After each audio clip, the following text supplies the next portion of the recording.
সন্দেহভাজন ড্রোন তত্ত্বের মধ্যে ড্রোন সহ গ্রেফতার ব্যবসায়ী। কলকাতায় ড্রোন ক্যামেরা সহ একাধিক সামগ্রী বাজেয়াপ্ত। চীনা সংস্থার সঙ্গে ব্যবসার যোগ থাকার অভিযোগ। বুধবারই গ্রেফতার হন তপসিয়া থানা এলাকার বাসিন্দা। ধৃত ব্যবসায়ীর নাগরিকত্ব নিয়েও সংশয় রয়েছে পুলিশের।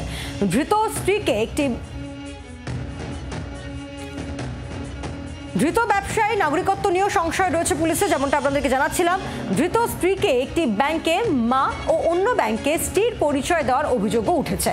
সাউথ ইস্টের ডিসির তত্ত্বাবধানে তদন্ত চালানোর নির্দেশ। অর্ণবাংশ নিয়োগী রয়েছেন টেলিফোনের প্রতিনিধি। অর্ণবাংশ, কি জানা যাচ্ছে পুরো বিষয়? পায়েল, সেটা হচ্ছে তপসিয়া থানা এলাকা থেকে একজন ব্যবসায়ীকে গ্রেপ্তার করা হয়। তার বাড়ি থেকে ড্রোন ক্যামেরা সহ একাধিক সরঞ্জাম বাজেয়াপ্ত করেছে পুলিশের বক্তব্য, সেই ব্যক্তি চায়নার সঙ্গে ব্যবসা করে এই ড্রোন কারবার করে থাকতে পারে।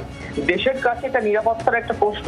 সব থেকে বড় বিষয়, তার যে স্ত্রী, তাকে তিনি কোনো ব্যাংকে তার মা, কোনো ব্যাংকে তার স্ত্রী বলে পরিচয় দিয়েছেন। তার পরিবারের কয়েকজন সদস্যের কিন্তু ডবল আধার কার্ড রয়েছে। এই সমস্ত সন্দেহ রয়েছে এবং পাসপোর্টটাও সন্দেহের মধ্যেই পড়ছে। তাই এনকোয়ারি পারমিশন চেয়েছে, কলকাতা হাইকোর্ট পারমিশন দিয়েছে। তার তত্ত্বাবধানে থাকবে ডিসি, সমস্তটা দেখভাল করবে। বাংলার আওয়াজ, বাঙালির আবেগ, জি 24 ঘন্টা।